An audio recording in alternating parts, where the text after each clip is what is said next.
yeah, Capcom know what they're doing in many different arenas. So yeah, guys, get in touch with us. Let us know what belongs on this list. Yeah. We want to know. It's important. Be sure to check out sort of the results from that with the shmups and stuff like that. Like I said, couple of good ones.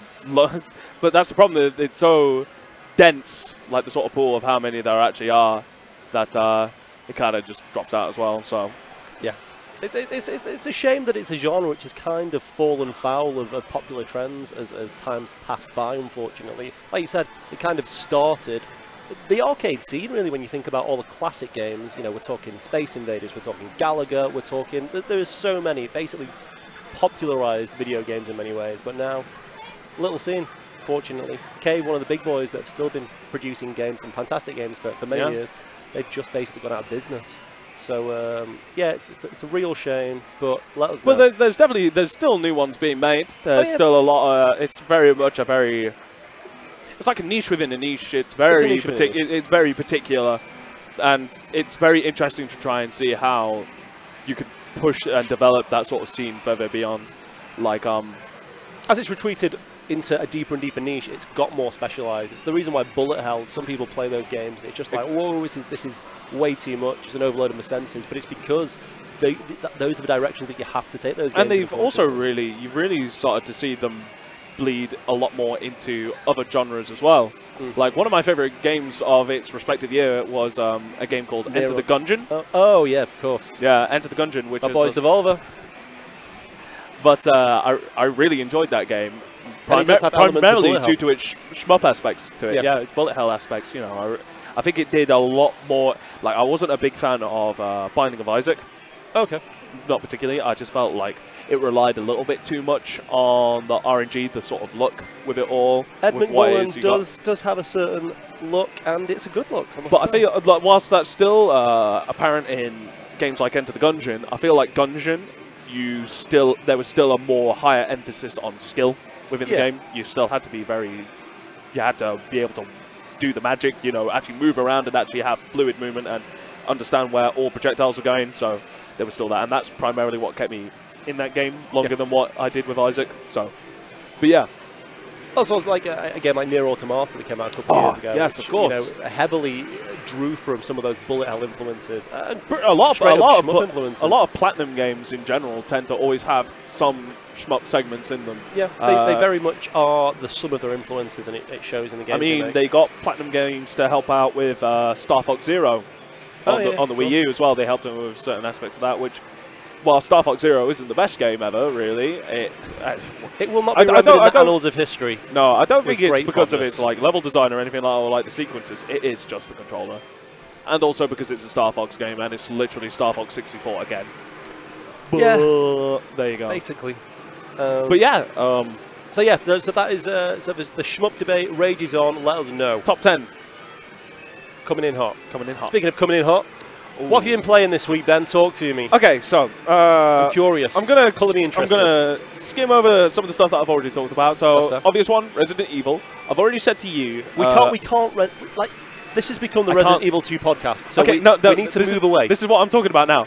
The amount which I'm going to be consuming it from this point on is going to be a lot more diminished. I've played enough and gotten the things that I wanted to like the level which I'm happy with.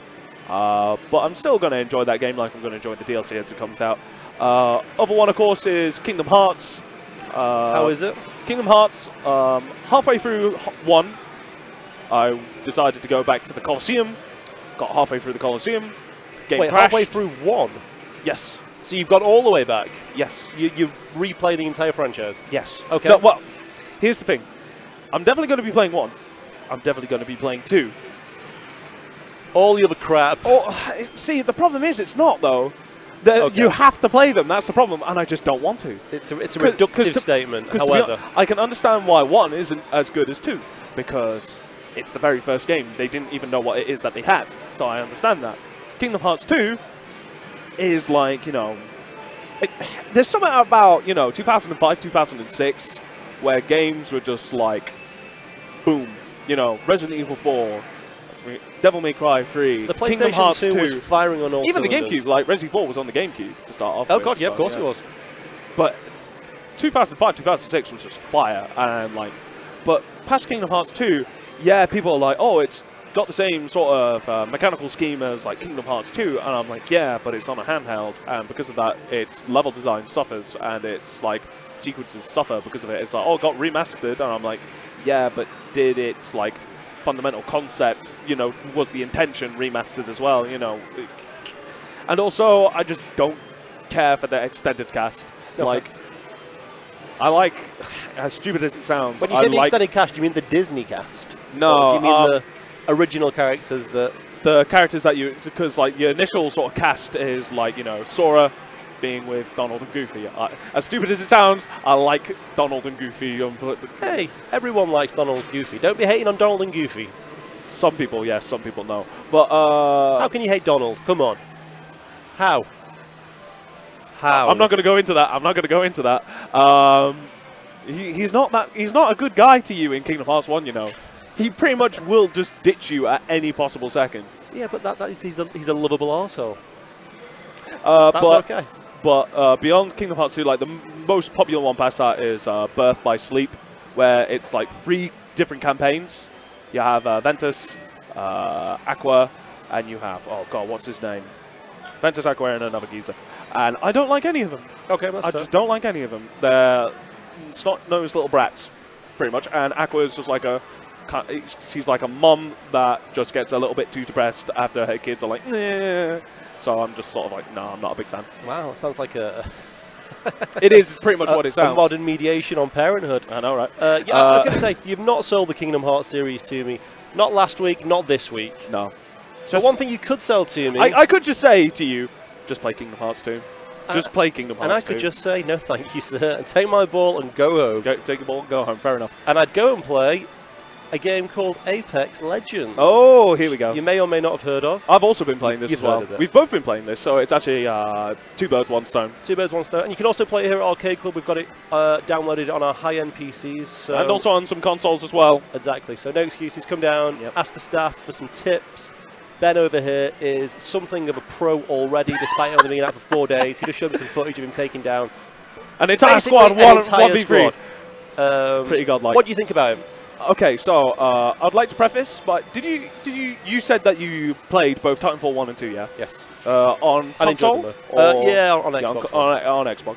I played 1 and 2 both on PC. Okay. I really like them games. In terms of like, it's sort of kinetic. Respawn know how to do good shooting it's mechanics. both kinetic and fluid all at the same time, and it's a very hard balance to try and get that sort of like movement and also but like have that hard hitting sort of methodical play to it as well. And I feel like Respawn perpetual movement, which is what you're basically doing with just awesome, really solid gunplay mechanics, and that's why it's such a good shooter. Gunplay feels really chunky in that game. I feel like the sound design in it, I think, does well for that game. Yeah, it feels good to shoot your gun. Yeah. So of course I got it on Tuesday. And you also got it on Tuesday, right? Yeah, well, of course, it came out on Monday. It came out on Monday. Surprise release. Yeah. No one knew it was coming. To be honest, I think that was a fantastic move by Respawn.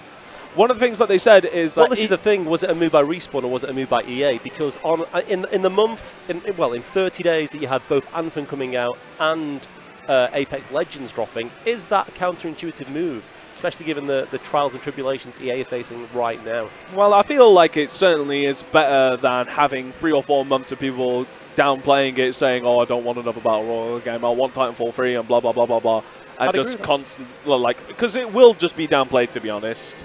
I'm not going to lie. I think they basically saw, if they announced that they were releasing a Battle Royale game rather than Titanfall 3, the fan backlash would be so much. Eyes would roll out of people's heads. They would say, nope, I'm not interested. I don't even want to download it from the get-go because I wanted Titanfall 3. Because Titanfall 2, despite not selling the best, it's a very popular game. Very popular game. But to be fair, let's remember, people forget this. Titanfall 2 didn't sell well because it came out on pretty much the exact same day as Battlefield. Yeah. EA shot themselves in the foot. They did. Which, to be honest, I think they did it on purpose, you know. EA gonna do EA. I think they did it on purpose. Which is a shame, because like I said, Titanfall 2 was a brilliant game. The campaign was fantastic. Multiplayer was fantastic. Everything about that game was fantastic. It It improved pretty much on every single front. Respawn make good games. Yeah. I would be more than happy to buy that game again. It's a really good game. And if you haven't played the campaign of it, there are still a few people playing. I think the last report, they had at least 2,000 people playing on, I think it was Xbox One. Xbox One was still the more popular choice, I think, in terms of player base on it. I think just because of its initial release on being an Xbox One console exclusive. So, and if you've not played it already, I think it's on sale at the minute on Xbox Live. You can pick up a physical copy for £3. Yeah, you can pick up a physical copy for about £3 or £4 easily. Campaign's about 5 hours long, and it's great. It's a fantastic FPS. It's the campaign. buddy cop mech movie you never knew you needed until now. I'm telling you need it. But Apex Legends, it does a couple of things differently for the Battle Royale genre, which actually freshens it up a bit. Well, let me to preface that, as you said, do you like Battle Royale games? Where do you stand on them? No. Are you a Fortnite player? Are you a PUBG player? No. Blackout? No. No? None of these? The reason why I don't particularly intend to enjoy Battle Royale games really all too much, one, the examples that they've done, like, okay, let's go through them. PlayerUnknown's Battlegrounds. Runs like garbage. Runs like garbage. Looks like garbage. Looks like garbage. There's just so much brown. It just looks so boring and uninteresting. And has hackers all over the place. I was put off before I even realised that. Yeah. So, because here's the thing I would also like to preface as well. I'm not the biggest fan of third-person shooters. So, of course, Fortnite, a third-person shooter, is riddled to the brim with screaming children. It is, but it's arguably and also, the emphasis to me on Fortnite isn't so much about the gunplay; it's more about how, like, the building sort of aspect. I can't build for Jack; I just can't do it. And if out of all of them, the one that I probably would play would be Blackout. Problem is, I'm not gonna buy the game in order to play something that I may not even enjoy. I did buy the game and I played Blackout, and it's pretty good. It's a solid shooter, which is what you'd expect from an Activision game. But it didn't hold me. I think I played it less than 10 times and was like, okay, yeah, this is their version of a Battle Royale game, and it's okay. Because it was like, what, 60 quid on release? Something like that. Yeah, triple A full retail price. And that's what you got instead of a campaign. Like, make no mistake, that is them. Yeah, there's no campaign either. Activision go, we're doubling down, we're just going to give you a fully multiplayer experience. And yeah, I felt it suffered. But like you said, Fortnite, PUBG, Blackout, none of those on a personal level really stuck. Whereas I think Apex Legends, it's got its claws in. I'm enjoying it. Yeah, I'm really enjoying it. Like I said, I've actually played it enough to actually win a few games, which is more time than I've ever done with any of the other ones. This man, I've won 1. I think I've won 4. Not that this is a I've always got trying.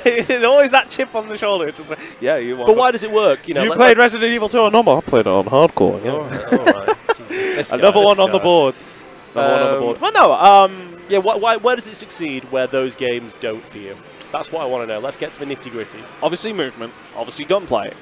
I feel that the format in terms of like squads and also how you approach the map is different enough. It's not completely new or whatever, but the big thing is that it has a bigger emphasis on teamwork. I think more than any of the other ones. I mean, it's a single-player game that isn't a single-player game. Yeah. You can play it on your own, but you're going to have to work with your squad. You're gonna have to. And because of that, they've actually done one of the best ping systems, like best. The ping system is fantastic. So intuitive. Communication system that doesn't require for you to talk. I think I've seen in a long time for first-person shooters. And I'm not a big talker. Unless I'm playing with my friends, I don't want to talk to people. And it's easily accessible as well. Like, there are a lot of games that do have really good, like, details, but it's always sort of a bit of a nuisance to access. It's a fiddle. It's a bit of a fiddle. This seems really intuitive, seems really fluid. You can easily communicate and convey what it is that you're trying to do or what's happening. Yep, I'd agree. With the ping system, because it's all just on the middle mouse on PC. So you either tap the middle button. Right bumper on Xbox One, which is so you tap it once to show that's where you want to go. If you do it over an enemy, it'll say, oh, there's an enemy here. Double tap it, you'll get, oh, there's an enemy over in this direction. And if you hold it down, then you get the actual full suite of options like, oh, I'm looking over in this direction, I'm defending this area, blah, blah, blah. Someone has been here at some point, etc., etc. So really good communication. And finally, the way that you approach the map. So when you actually go off on, like, the Fortnite bus or whatever it is, We can call it the Fortnite bus. That's the Fortnite. That's how people know it. And you look at the map, of course, Fortnite, Tilted Towers every time. Why is there like... If you could ask 100 Fortnite players to name one location, that is the location that they would say. Tilted Towers. This does a good job of actually making sure that players are actually probably spread out and like pushed out. It rewards discovery in a really, really intuitive way. Two things that they have. Firstly, they have a blue circle over a location that says this is going to be a high activity area because we're going to just push the numbers of like rarity of loot and stuff like that up the wazoo in this area. So if you want to have that risk reward, there's that. The other big risk reward is that there's an air drop ship that's currently floating across the map, and you can land on it whilst it's moving into position. You can kind of see the direction. It's almost like a different boss, but instead of players, it's full of loot, and you can land on it whilst it's moving, or once it's landed, etc., and then try and get it that way. So just with those two alone, it actually allows you to think a lot more about, okay, there's this going on over here, there's this going on over there. So it really, you have to approach the map slightly differently. And because of like the fact that there's sliding and stuff like that, you can actually continue your momentum down hills. So there's just a lot more emphasis in terms of movement and positioning, and like having the high ground has never been so important. And also with the sliding and stuff, it also allows close range combat to be actually useful. Like I feel when like you say useful, how do you mean? Because I feel like in other games, all these rewards sniping. The longer. So pretty much the main form of engagement when you initially engage anyway is long range. Yeah, I'd agree with that. Whilst this still exists and it's still really good, most of the games that I won, like I won the first one, but the other games that I won, I actually won by sliding with an SMG. I actually managed to like get some like coverage with grenades and stuff like that, and slide down to get close up to them whilst of course they were taking cover and stuff like that, and actually flank their sides and stuff like that, which I wouldn't have been able to done just by sprint. I think that's I think the thing that really enhances that is it feels so good to move around the maps. The map's interesting as well, which is a big departure from the other Battle Royale games that I've played. It actually looks it's very well optimized. It's come out incredibly polished. It looks great. Like with no stress testing, no nothing. It was like that's crazy to me. I'm just like, okay, so it is 60 players. Yeah. So it's since it's teams of 3, it's 20 squads. So it's not 100. But 60, to me, is a good number. It never feels empty, that's the thing. Yeah, I mean, it's a smaller experience in terms of the map size, but it doesn't feel small. You always know where the action is because the sound design, like the way that the sound reverberates around the map and actually actually echoes through caves and stuff like that, it's done really, really well. But again, even if you're not a high-level player, you know, you're one of these people that are dipping your foot into the Battle Royale pool, if you like, it just feels good to get around the map, to collect stuff, to feel like you're collecting all these things to go to war. And that's enjoyable. One of the interesting things that it's done as well, which we actually haven't mentioned at this point, it's also a hero-based shooter. Yeah, it's Overwatch smashed together with Fortnite. Well, the hero aspects aren't heavily emphasized. Of course, you were saying, even if you're not that good of a player, because of the fact that you have these abilities and whatnot, you can still help your players. You may not be able to get the shot, but if you're a healer class, you could at least, you know, put up a healing drone, or you can put up a shield, or you can zip line to help your teammates to get from one place to another. It's you can still help your team. Helping. Yeah, definitely. Which I feel is like, that's the thing that has made me want to keep on playing it, because I feel like, okay, I want to play as this guy, I want to try these metas. Because of its hero aspect, I feel like it has way more legs, because you can't play the same character on the same team. No. If someone picks a character you always want to pick, you have to pick someone else. But I feel like trying to find the meta teams, like see which characters really synergize well with each other, I think is going to give the game way more legs than any of its competitors, really. Because it does feel like it's really well polished, and it's only been 2-3 days. I'm really genuinely impressed. I think EA and Respawn are looking at a monster hit, genuinely. I just hope that this keeps Respawn's doors open for another more than 8 months. It's got to. It's got to. I mean, it's 1 million unique players in a day. Those are huge numbers. And 8 million downloads up to this point now. I'm just really curious to see, you know, how much the pie this bites out of its competitors. Yeah. And I'm looking forward. I hope they do a blog or a development sort of like communication video where they show us a roadmap, because whilst it's very good in the first week of the few days that it's been out, I can see the sort of wheels on this eventually starting to slow down. So continuously updating with giving us details on new legends and possibly a new map, etc., etc. Rebalancing, of course, always important, etc., etc. But yeah, if they can at least talk about that in, like, say, a month's time, I'd be happy. I think this may last longer than just a month in terms of that itch. I think I might actually play this for a decent amount of time. I can see it. I can see it happening. I genuinely think it's going to be a monster hit. You know, you've got it here on camera. This game going to be big. Gonna be yeah, okay. Not going to say how big. If Dan says it, is it a Fortnite Slayer? I'm not saying that. It doesn't have to be. I'm just saying it doesn't have to be. Because like what? There's always the top 3. There's always in every genre. There's always the big 3. Like what? Okay, fighting games. Fighting games. Street Fighter, Tekken. Who's filling that third spot? Okay, so it used to be Marvel. Okay. What happened to Marvel? Marvel Infinite came out, messed up, so now it's Dragon Ball. What about Mortal Kombat? Mortal Kombat. You know what? You know what? I'll give you that. But the problem is, you will, son.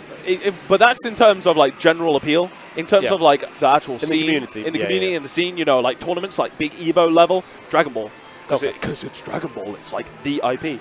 But like Battle Royale games, like why isn't PlayerUnknown's Battleground #1?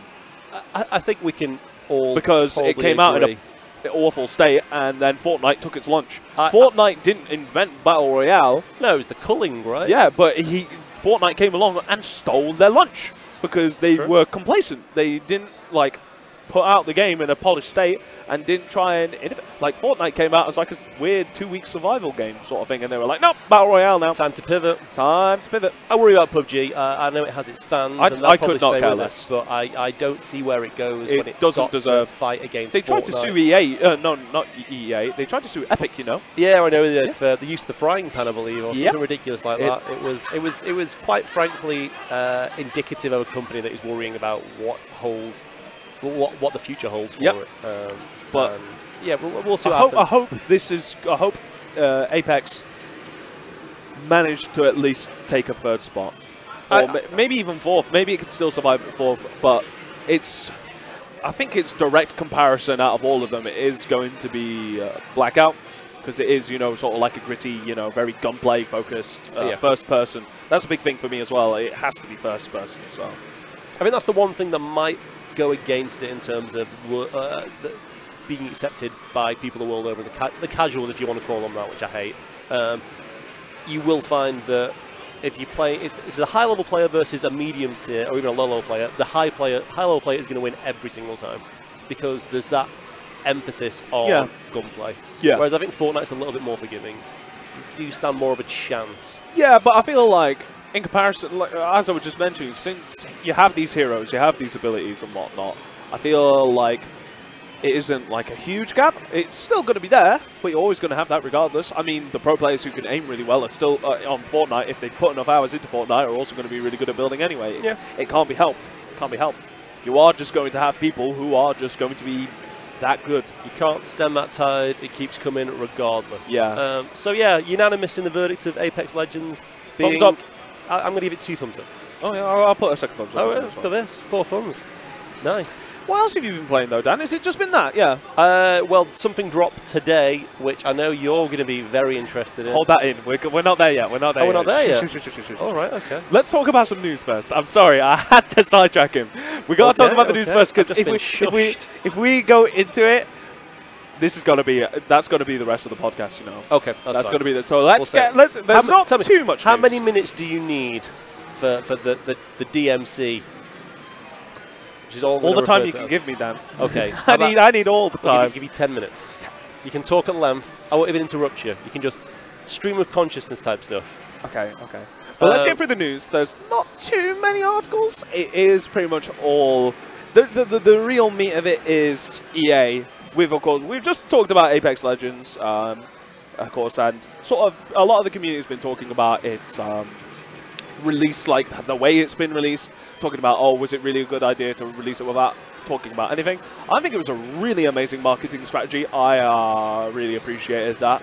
The other big EA news, though, however, isn't as positive. The main one being Battlefield 5 not reaching its sales expectations, falling short by about 1 million units. Yeah, and just to put that into perspective, it sold 7.3 million units, which is a huge, it's an astronomical number to get your head around. And for EA to say on our investor call, given that it's a publicly traded company, so that the public are privy to these conversations, for them to say they're disappointed is, quite frankly, ludicrous. I mean, this is a trend that tends to happen in a lot of the AAA space, you know. It's true. To be fair, like, my favorite company, Capcom, has done it over and over again. They've always said, oh, this has failed to meet sales expectations, blah, blah, blah, blah, blah. But the big thing that happened with the announcement of its failed sales expectations is that EA's stock did suffer another hideous blow, this time at a whopping 20%. It's big. Which is huge. It has pretty much been marketed as a non-investment by a lot of investor boards and stuff like that as well. So in terms of the business side of it, in terms of stock, it's not been doing particularly well, EA. So hopefully something can try and help fill that 20% gap. Well, on the bright side, Disney did say in that same investor call that they were perfectly happy with the way they were treating and handling the Star Wars license, which is baffling for some people. That's confusing. I think it kind of depends. The long short is Disney basically said, well, to be honest, we've never been very good at making games, so we're happy to give it to EA. And EA being despite some of their business practices not being in line with some of the things I'd like them to do, they are a huge company. They're a reliable pair of hands that I suppose... They have a lot of studios under their belt that can help fill up the gaps that perhaps Disney's previous game studio couldn't really fill in. But yeah, for them, it is just the marketing aspect of it. I mean, I'm pretty sure like graphical fidelity and actual gunplay was fine in the Battlefront games, but the Battlefront games. Well, so are we talking about the Star Wars games now, or are you going back to Battlefield right now? Star Wars. Yeah. They played okay as games. The issues that people had with those games is that there was basically next to no campaign. They were slightly broken. Yeah. And they were jammed to the gills with microtransactions. Yeah, and that pissed a lot of people off. But Disney clearly did not mind. Despite there being, widespread backlash amongst fans and in the industry. It was, and gambling commissions going up to them saying, nah, this is gambling. Exactly. And then, the cherry on top is that they've cancelled not one but two very, very promising Star Wars games now. So to hear I'd like to think that with the cancellation of them particular games, I would like to think of it in good faith as they weren't confident that this was going to be a strong enough product. I would like to think that they would actually not release a game that's been kind of half polished, Take the time that you need to actually release the good game. Speaking of people taking the time to release the good games, did you hear the news about Metroid being completely Yes, actually, I forgot to add that in the docket. Yeah, this is because the actual video, there was a video that Nintendo published with I believe it was an executive producer. I can't remember his name. Basically, just saying that they decided to restart development on Metroid Prime 4. They're not happy with the way that it was going now. Metroid Prime 4 wasn't being developed by Nintendo. It wasn't, no. It was being developed by Bandai Namco Singapore. No one, I mean, it's not public knowledge, I don't think, but the rumblings are that it was a Bandai Namco. Singapore, which I can't recall anything that they've actually done before. But the big thing is, and this is news. This is good. It's good news. It's good news. It's good news. Is of course bringing back Retro Studios to handle Metroid Prime 4. Now, I was in a discussion with this. Of course, the team that initially started with the Metroid Prime series is no longer there anymore. Nope. They have all moved on. And of course, the team that made the Donkey Kong Returns series is pretty much the helm of this new project. Now, of course, that brought in a lot of skepticism. They said, oh, these guys aren't associated with Metroid Prime. They don't understand sort of nuance that were brought in. But the whole reason why they restarted development, from what I've heard and what I've been told, is that Retro actually came in with the sales pitch of how they were going to design Metroid Prime 4. Oh, wow. And that sealed the deal. So obviously the guys over at Retro have been taught very well by their predecessors. And they want it. That's what you want to hear. It's the enthusiasm for the project. So, yeah. Fingers crossed. I think it bodes well. It's a good omen. Retro have never released a bad game, I think Metroid, okay. the Metroid I'll Prime. take your word for it. They're fantastically well designed games, all of them. Of course, the only caveat with that is we now have to wait even longer for the game. But I think people are okay with that. I can wait. There's plenty of good games to play whilst we wait. Exactly. I can wait. Take I your don't time. think people have an issue with studios and developers saying it's going to take longer, guys, because we're just not happy with it. I think it depends on how many times you try and get away with it. Yeah, we're not dealing with a Last Nukem Guardian, forever. 10 years later kind of vibe. Yeah. Not Kingdom Hearts, Kingdom Hearts 3. Exactly.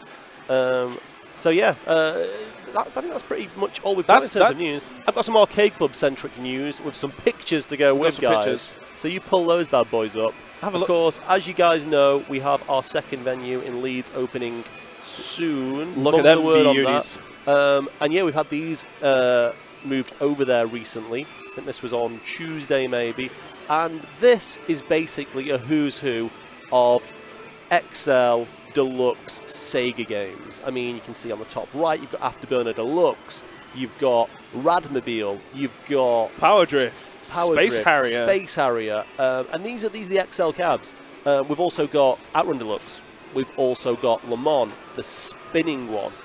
So we literally have all the best Sega games in their biggest and best format available to play when Leeds opens. And let me tell you, it is very soon. Sega really were just swinging for the fence back in the 80s and early 90s, right? When you look at that lineup, yeah, man, and like you were saying before we started, to this day they're still active. It kind of shows, because when it comes to sort of the arcade cabinet space, like obviously you have a lot more developers, but when it terms of who the big bosses are in terms of your arcades, you got Taito, yep, you've got Konami, and then you got Sega. You better believe you got Sega. And Sega's pretty much one of the more, probably one of the strongest out of the three there.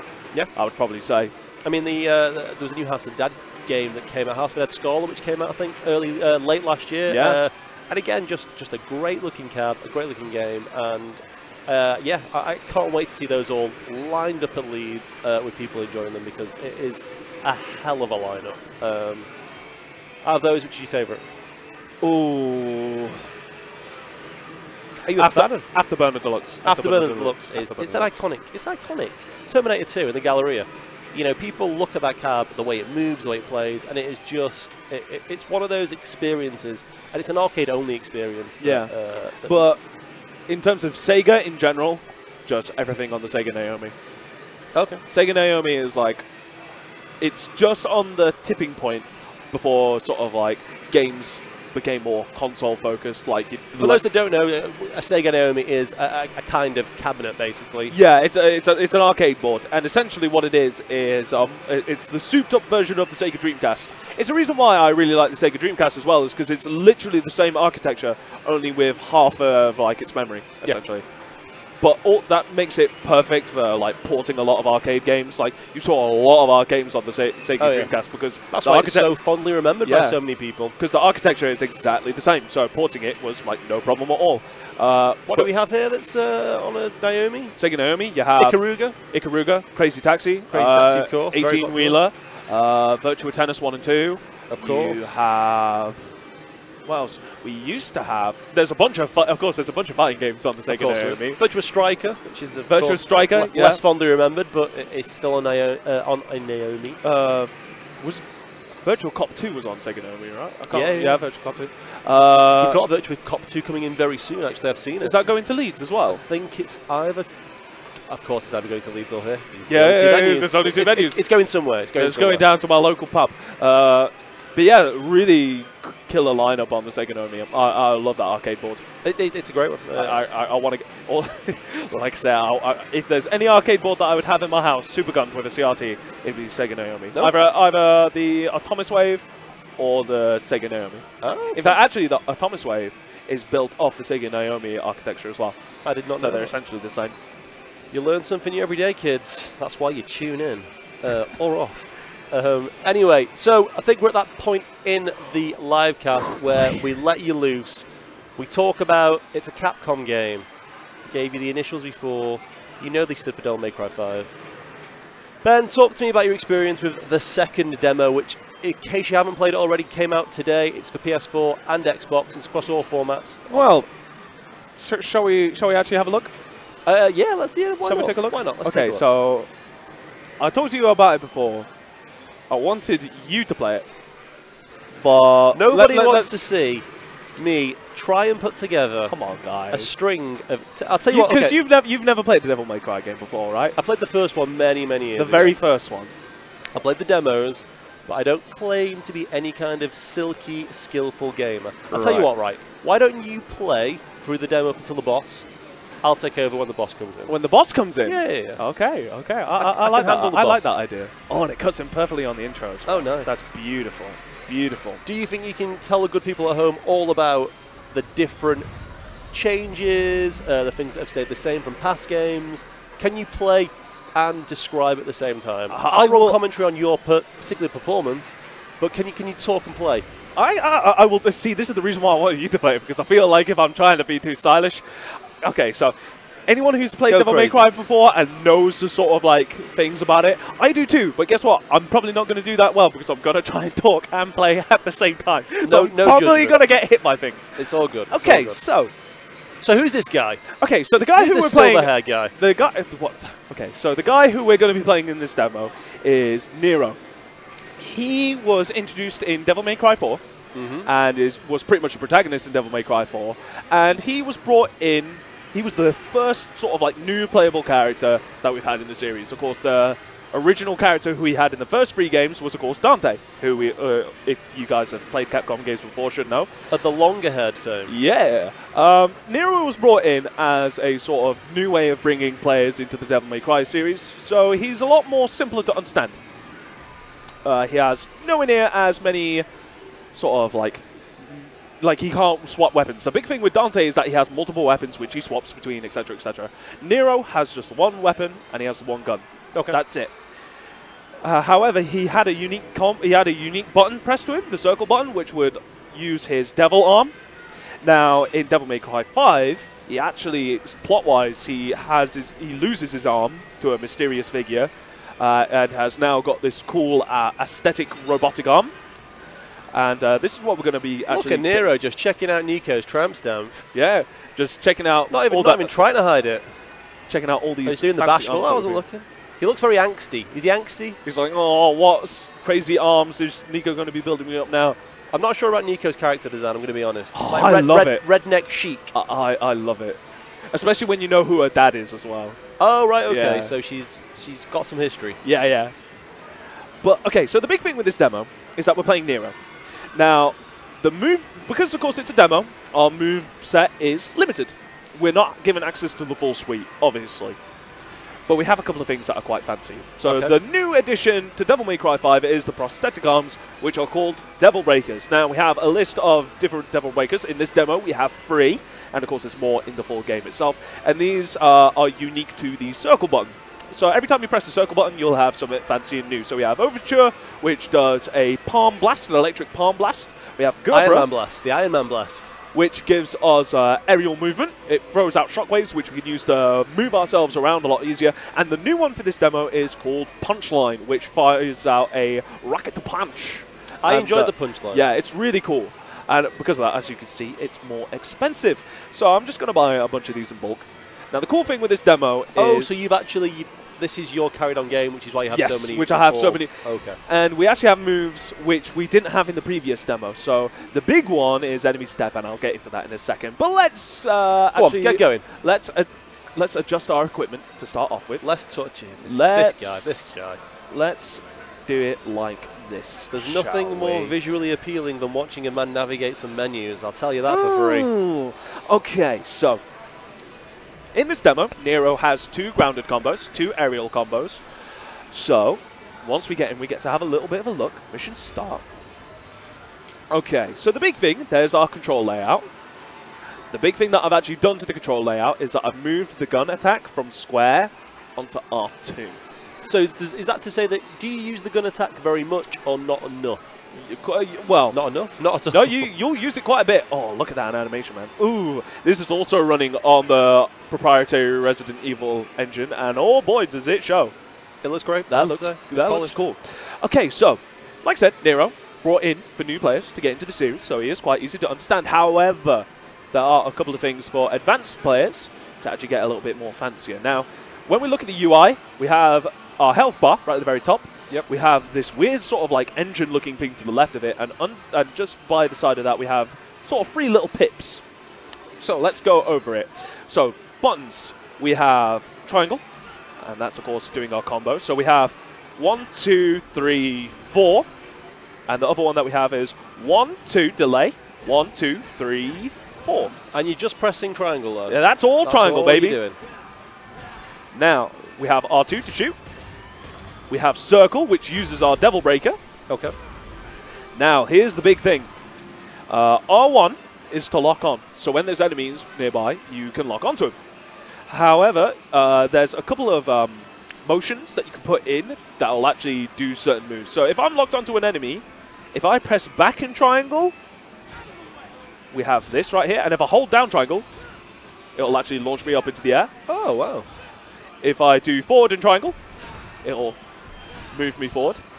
If I do back forward triangle, they'll have that move there. So we have moves that are context sensitive to whether we're locked on or not. For example, if I hold R1 and I press circle, we do what's called a wire snatch, and that pulls them towards you. Towards you. I was a big fan of However, you can't do the electric palm if you have R1 hold in. You'll always get wire snatch whilst holding R1. So it's important to know when to have R1 held in and when not to have R1 held in. Okay. Also important to, just for people that might feel intimidated by this, there is an auto assist option, right? There is an auto assist option, and there's also a lab. For the first time in this game, there's actually a little area which you can spend time learning all the different moves and stuff like that. Now, here, let's get into some fancy stuff, shall we? I want to see it. I want to see it. Okay, so show me how it's done. The reason why I've remapped the gun button onto R2 is if I hold down the button, he will load in some special ammunition. Now, if you look underneath the health bar, you can see them little pips that were there before. They're now full. They're now full. We've got some bullets in them. And we've got more beefier shots now. They look beefier. So can you do that from the get-go if you purchase that skill?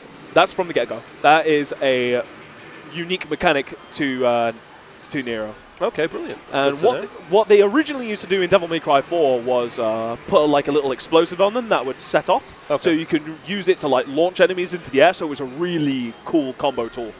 In this, the shots hit over multiple times, so it staggers them. It keeps them in place for a long amount of time. So I wouldn't say it's as good, but this isn't the full game yet. We might get a system very similar to that. Now, this is the cool stuff.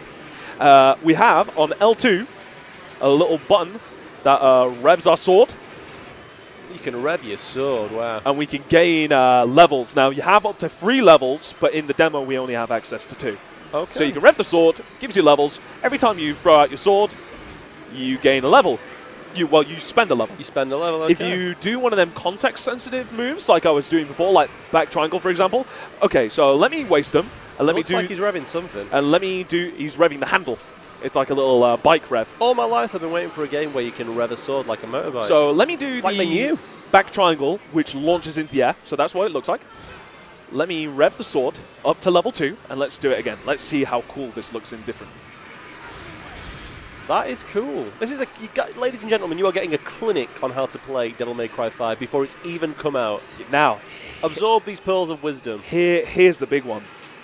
After certain actions, if you tap the rev button, you could gain a level straight off the bat. Oh, okay. So if you could time, you could keep maintaining your levels afterwards and keep doing damage.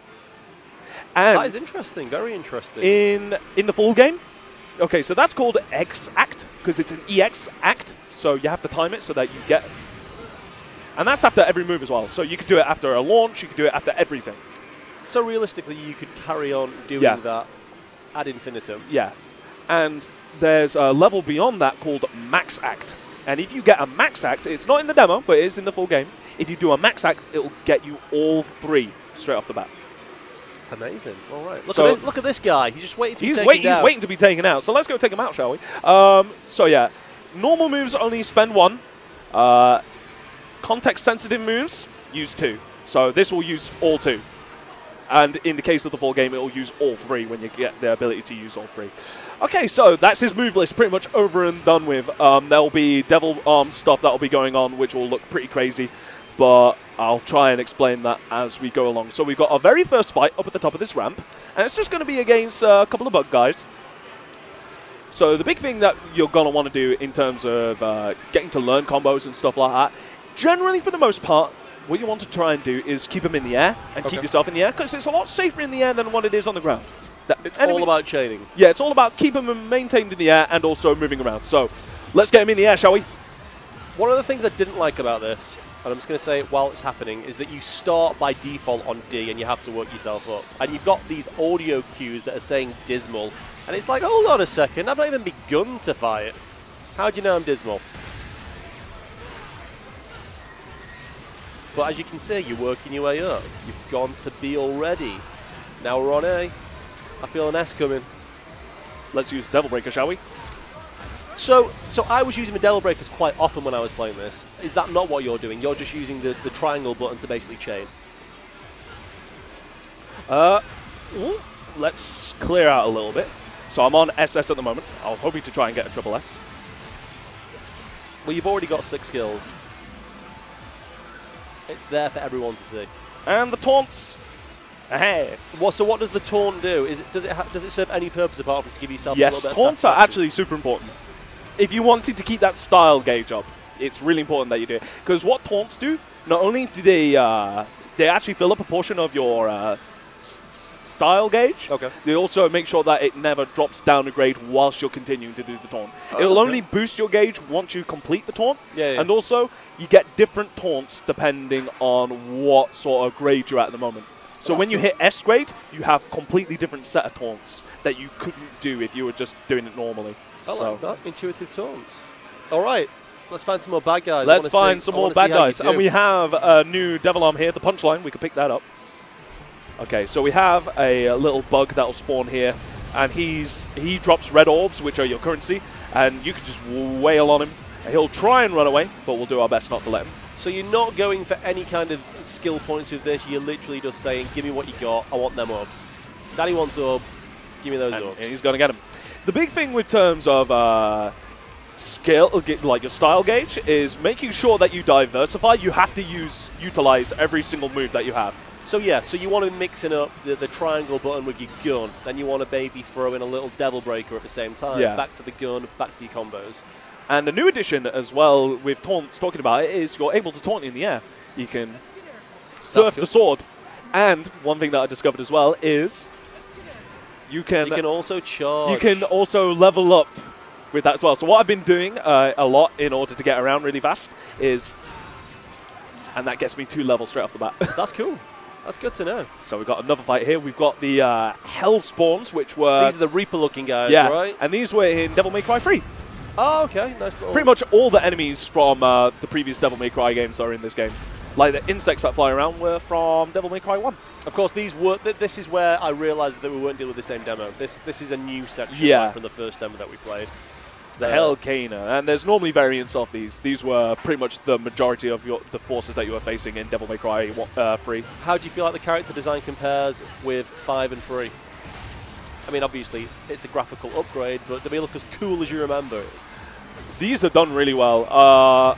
One of the big things is that, of course, with Devil May Cry games in general, is that your characters always need to stand out. They always need to be the center of the screen and also pop out enough so that you can actually see what actions it is that you're doing, so you don't get hit almost like I did then. But almost, but not quite, because this boy, next level skills. Because I think that's the thing for a lot of people. It's like, yes, these are impeccably crafted games that are fun to play, but there's a lot of style going on, and it's a series that knows it's a stylish series. I remember, was it Devil May Cry or Devil May Cry 2, where they actually had a promotion with Diesel, the clothing brand, because it was like, yes, yeah, we know we've made a really cool game, but we're going to make it extra cool by making it look as best as we can. And I think that comes through in this, you know. And I'm doing a backflip on a robotic fist. You're playing Tony Hawk. I'm playing in a Devil May Cry in a Devil May Cry game. What more can you want? Oh, it's so cool. So yeah, this is the new Devil Arm. If you hold down circle, you can surf on it. Woo! How cool is this? It's very cool. Very cool. And anyone that's like that's so unrealistic, You wanna go know? to hell. Okay, It's cool, okay. So one of the things that Itsuno-san, the director of the Devil May Cry series, said is one of the things that he always wanted to do. Everything that you would see in a cutscene, he wanted you to be able to do in game. That's cool. And one of the biggest examples of that is in Devil May Cry 3, the very first sort of cutscene when he first introduced to Dante, and actually, oh, I just got hit. No longer styly. That's okay, Ben. You're allowed to take a hit. No one's judging you. You're in a safe place. This is a safe place. One of the big things that you saw in the cutscene in Devil May Cry 3 is that he was surfed on an enemy into a pool table and was sliding around on the floor while shooting, and it was really cool. And you could do that in Devil May Cry 3. So with that rocket punch thing, that was from a cutscene on a rocket launcher from Devil May Cry 3 as well. And they finally put it in the game. Nice little callback to it. I like it. Let's actually use this Devil Arm, shall we? Oh, that was an example just then of you jumping on an enemy, right? Yeah.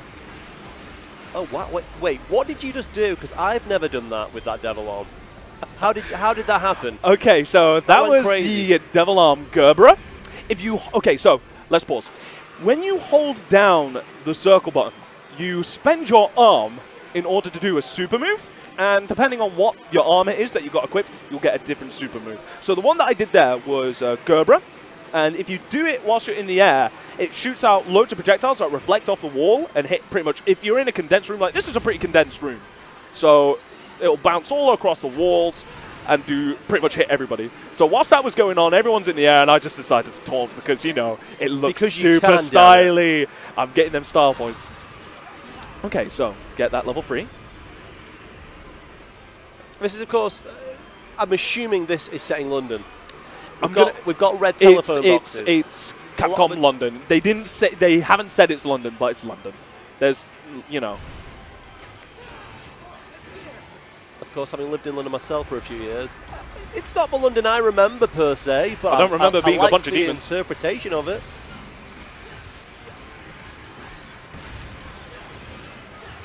So this is you just cranking up the skill points. Of course, you've got flying enemies now. You've got enemies on the ground. Are you using targeting subconsciously as you're playing? Are you constantly tapping it, or are you looking and then pressing it? Well, you can keep it hold on, and then you can press L3 to rotate between your targets. Okay. So it's always important to... One of the big things in terms of its design as well is that, for the most part, with a few exceptions, if an enemy isn't on screen, it can't attack you. Yeah. So it's important to try... Like, one of the most important things in Devil May Cry 3 is keeping an enemy in the corner. Because when you're in a corner, the camera angles are sort of cut off. You can't really see as much. So I like this, the use of the Nidhogg.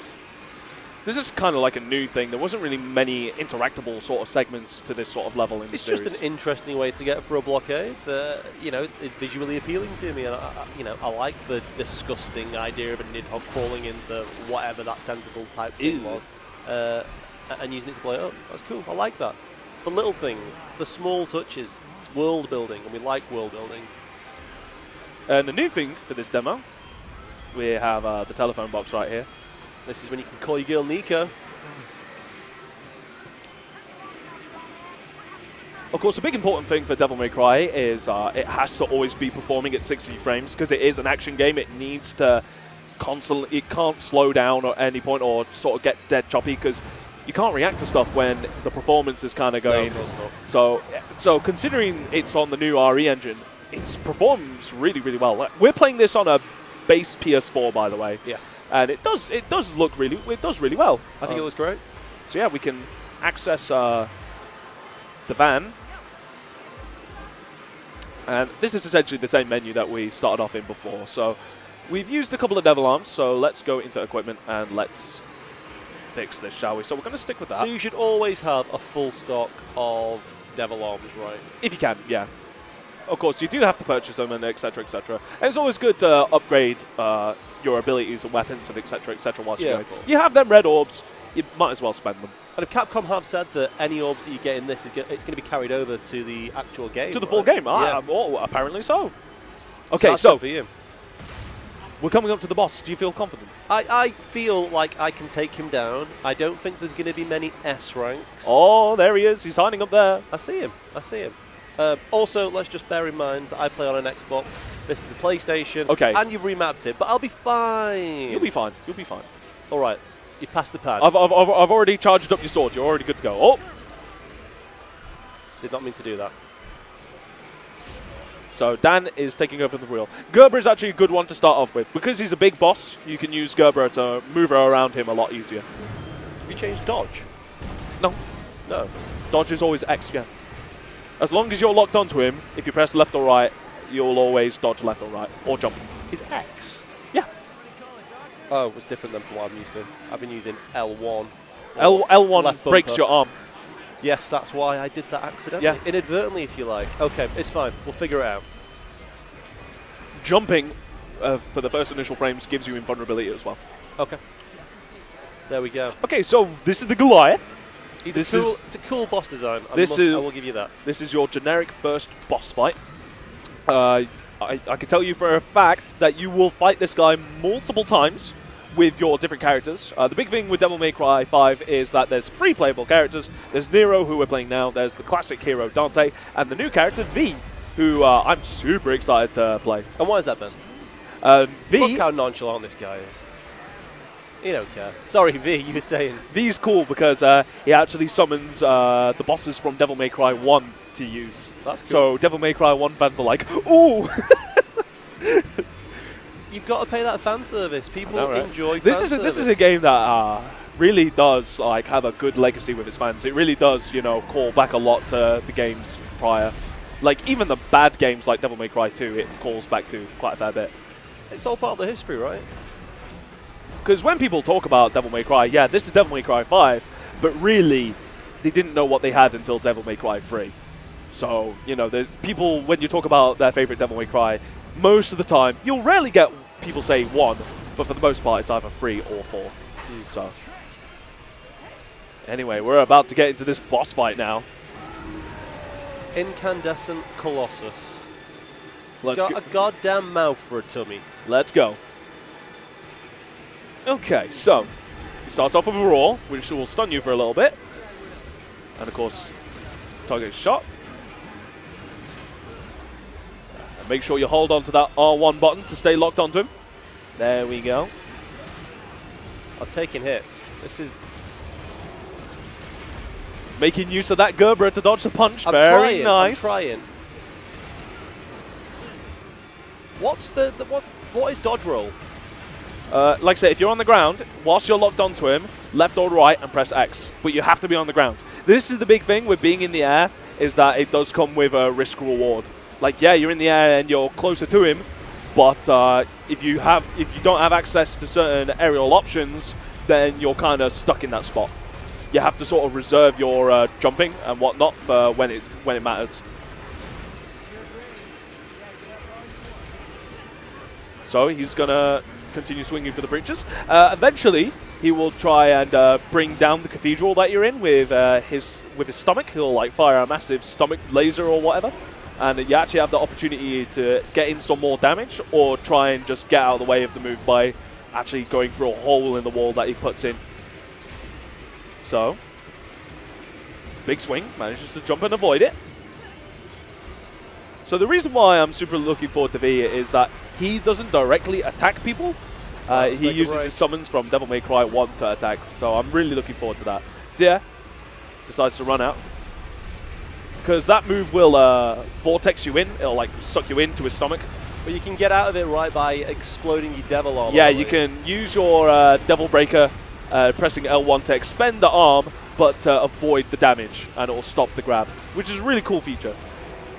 Because normally in the series you have a Devil Trigger, which is basically like a buff mode, like you kind of go into a max mode and you do loads of damage, but the initial activation of the mode has invulnerability on it.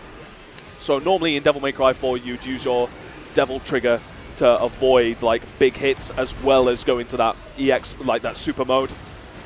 So they kind of replace that. Because there isn't a Devil Trigger for Nero now, he has this instead.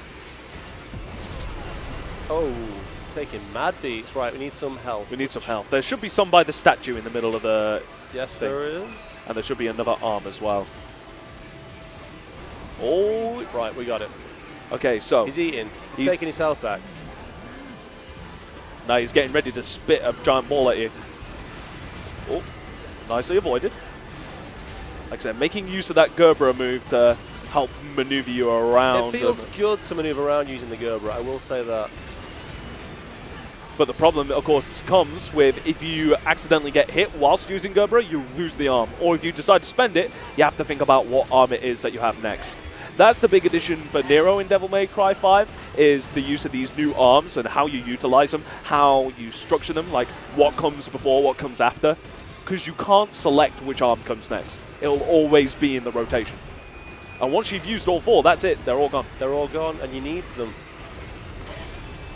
Manages to avoid it. Nicely done. Right, okay, now I'm getting it. Now I'm getting it. So that's what I've been looking to do, is just do this dodge roll mechanic.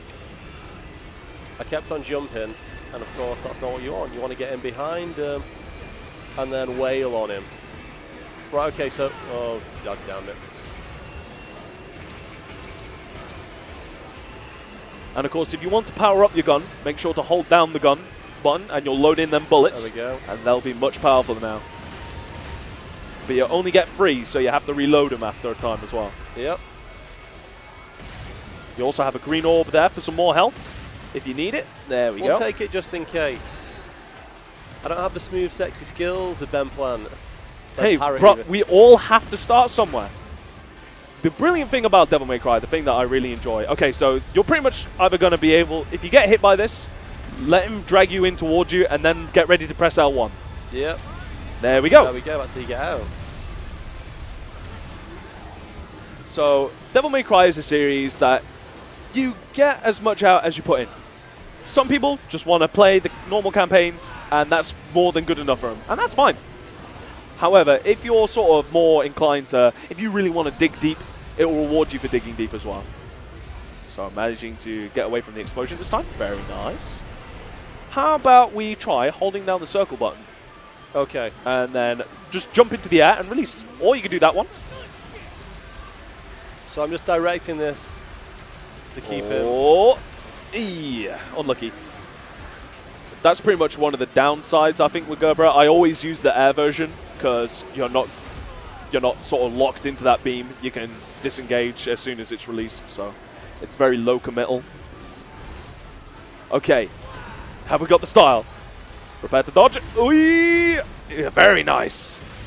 So we're nearly there now. On to the final stretch. It could still go either way or. And we're on our last arm as well on half health. Oh, only just avoiding. And of course, normally with a lot of Devil May Cry bosses, when they reach that last 25% health, they tend to go a little bit crazy. Oh, let's hold down circle and finish them off with a max charge circle. Let's do it. Hit him with it, Dan. Hey! There we go. Uppercut, and you got an S. I got an S. I'll take a single, very nice. Single lowly S. Very nice. I'm going to be honest, not to cop out, controls messed me up a little bit there. Yeah. It took me a while to get into it. Not that I'm saying it would have been any better than that. I'm not the same level player you are. But I enjoyed that. It's a good boss fight. It's a good game, genuinely. I'll be buying it on launch. I've already got it pre-ordered. I don't like pre-ordering games, but I'm what am I not? See, we got an A. You even got an A on that boss fight. We got a collective A. No, A. You did that last bit. You got A on a boss fight, mate. I'll take it, mate. You'll take it, yeah. With your wise words in my ear, anything's possible. We're probably also going to have this here at Arcade Club for people to play. We always have something on one of the machines, the new releases. We like to get them out. And again, if people do want any tips or the like, you're always available to shower them with nuggets of gaming truth. That, my friend, I think is probably a podcast for the evening, but it's been rich, it's been alive. We've been regaling you with tales of video games. We've played some video games. There's been tips. I'm so glad you finished off that boss fight with an uppercut. Well, yeah, that felt good. You got me there. You got me there. That felt good. That's why I put when I restructuring the arms, I put it on last because I thought if we're going to finish it, you got to finish it with an uppercut. Got to finish it with an uppercut. It's good. Goddamn right. What you got coming up for the rest of the week? Coming up for the rest of the week. More Apex Legends. More Apex Legends. Yeah. Going to continue with Kingdom Hearts. So I'm going to hope to try and finish Kingdom Hearts 1. Okay. I got halfway through the Colosseum and it crashed. And I was just like, this sucks. So yeah, I'm going to try and get myself back in that after that humiliating crash. Apex Legends. Is there anything else that's coming out this week? I don't think so. I'm going to try and get to a game that came out of beta a couple of weeks ago, I think, called Sunless Skies. Sunless, is that the same guys that did Sunless Sea? So, yeah. I saw that. I was like, okay, that's cool. That's cool. I don't know when I'm going to fit it in my schedule, but I've got it. Excuse me. I do want to play it, so hopefully I can report on that particular game next week. Yeah. Might throw up a little video if I can before we are live next week. But Ben, thank you so much. As always, an absolute pleasure. And I guess we will see you all Next week. Ta-ta. Ta-ta and farewell.